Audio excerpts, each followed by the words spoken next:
Let's bring in Senator Dan Sullivan of Alaska. He's a Marine officer who actually helped dismantle networks in Afghanistan. He was in the room today when Defense Secretary Carter testified before the Senate Armed Services Committee. Senator, welcome, and a lot has happened in just the span of a few hours here. Do you feel better today than yesterday that the United States of America can successfully battle the Islamic State? Well, you know, Liz, in the hearing today with Secretary Carter, there were some good ideas, some new ideas. This raid force idea that he talked about, something that I think is a good idea. But here's the broader issue. There continues to be a credibility gap, an urgency gap. You see it in this administration's rhetoric, you know, whether it's strategic patience, whether it's leading from behind. And members of Congress on both sides of the aisle see this lack of leadership. And that is the most unsettling thing. You know, time is not on our side. One of the things that came out in this hearing today was the longer that ISIS has territory, controls this caliphate, the higher the risk, the greater the risk for our homeland. And what I really fear is the president's only going to get motivated, only going to act urgently if there's a major attack on the country, and that would be too late. So what we need more than anything... How we can't see San Bernardino as major is absolutely confusing to many Americans. But you just said, and I found this interesting, you just said that you're waiting on the president. You guys aren't actually. You know, now we have both Comey and Carter in front of Senate committees here and House committees, and everybody's waiting in line to hear from these guys. It seems like things are starting to move, or at least the anger being expressed or the frustration being expressed may start to get something freed up here. Well, I think you saw a little bit of that today in the hearing with Secretary Carter.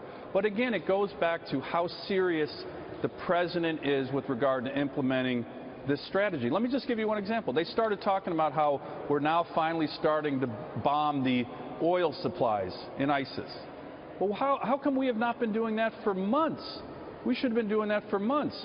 We're only starting to take those kind of actions. And to me, what we need, you can lay out the best strategy in the world, but if our allies and our enemies don't believe that the president is fully invested, then it's not going to work. Well, so let me give you another... Well, hold on, because how about this? Secretary Carter, and you were in the room today when this happened, he blamed Congress, that perhaps would be you guys, for holding up $116 million in funds that would train and equip Syrians to fight ISIS.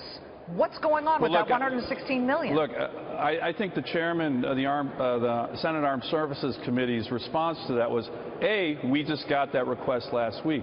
But more importantly, B, we just saw this administration go through about $50 million to train 4 or 5 Syrian moderates.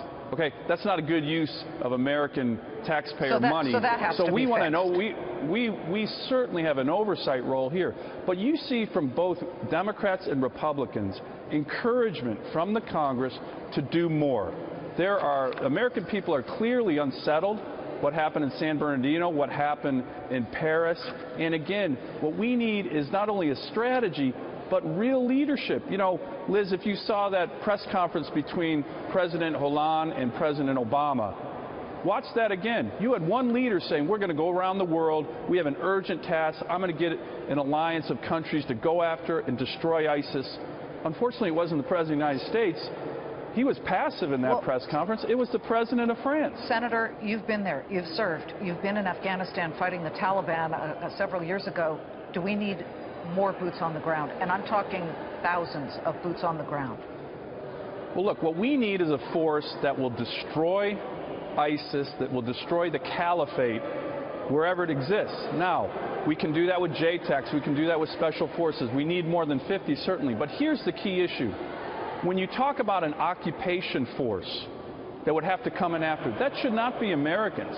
That should be led by a coalition of Arabs, Sunni Arab countries, and Europeans. But that's never going to happen unless the president is out there making the case. Well, that's the way you divide the division of labor here in terms of what our forces can do and what broader allies.